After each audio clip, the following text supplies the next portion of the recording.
Bem, pessoal, gripe aviária, porque o grande medo de ter uma pandemia causada por esse vírus. Vou explicar para vocês o histórico, que é um histórico que não é tão assustador, a gente não está com medo iminente de ter um surto grave, mas ele pode acontecer nos próximos anos, né? E porque a gente vai ouvir cada vez mais falar desse tema, em especial dessa gripe aviária. Então, quando a gente olha desde o início que a gente descobriu e acompanha esse vírus, ali nos meados de 2003, né, começaram a surgir vários casos e a OMS foi computando.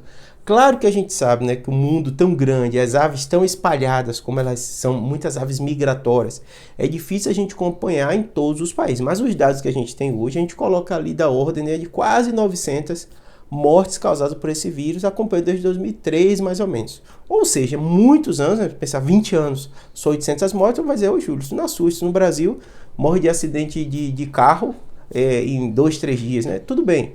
O número não é número assustador, mas agora eu vou te explicar por que isso preocupa e por que há sim uma chance razoável de a gente ter uma pandemia causada por esse vírus. Algumas características, né? Primeira característica, eu vou sempre fazer paralelo com o Covid, porque o Covid a gente também já conhecia há muitos anos e não atacava ser humano e de repente do nada a gente vê a pandemia, né?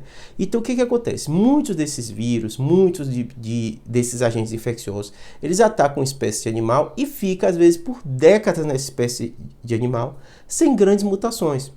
E isso pode acontecer porque o agente, ele quer ali conviver, na maioria das vezes, muitas vezes nem mata esse agente primário e fica ali.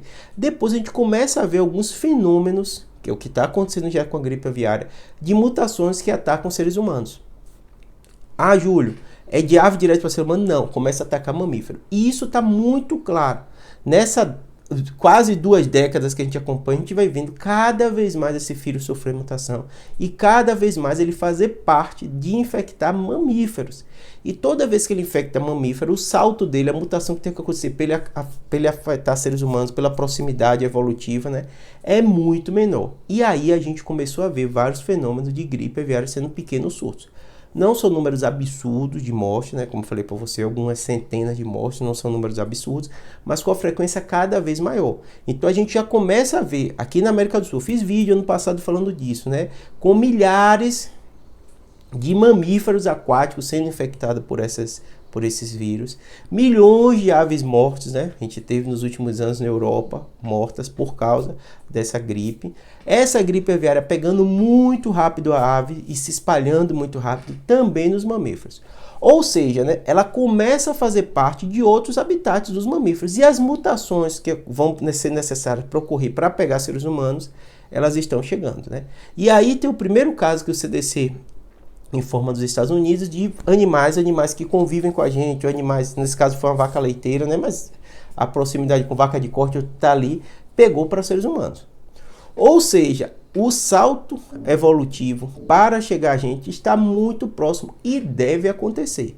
Porque, olha a característica do vírus, pega muito fácil, aves migratórias espalhadas no mundo inteiro, né? Elas migram, então uma facilidade, né? Já pegando milhares de mamíferos, né? Também, e com vários relatos, porque quando a gente bota 900 mortes mais ou menos, são centenas de mortes, mas num período longo de tempo, cada vez matando e pegando mais seres humanos. Então, provavelmente, possivelmente, vão ter saltos que vão ela fazer parte ou infectar seres humanos, a gente não quer isso, mas pode acontecer, e começar, que aí seria catástrofe, como aconteceu do Covid, pegar de pessoa para pessoa. Por quê? Vírus respiratório, né? O cenário que a gente já viu, né? Tanto que você pergunta assim, Júlio, esse ser humano que pegou, né? São alguns casos já nos Estados Unidos, já tem relatos, esse confirmado, foi o que saiu em toda a imprensa, né? Esse ser humano que pegou, teve o quê? Muito parecido. Esse basicamente teve olho vermelho, um quadro gripal simples e ficou bem. Ou seja, né? Característica muito parecida, né? Dos vírus respiratórios, de atingir essa parte, daí para ter uma mutação para pegar de uma pessoa para outra, seria muito rápido. Então, provavelmente a gripe aviária tem que desenvolver vacina, estudos, pesquisas, porque muito provavelmente ele vai chegar na gente e deve chegar. Não dá pra gente prever quanto tempo é necessário, como acontecem esses saltos, mas muitas vezes acontece que nem Covid, do nada, e a gente tem que estar preparado para isso, tá bom? Espero que tenha ajudado, abraço.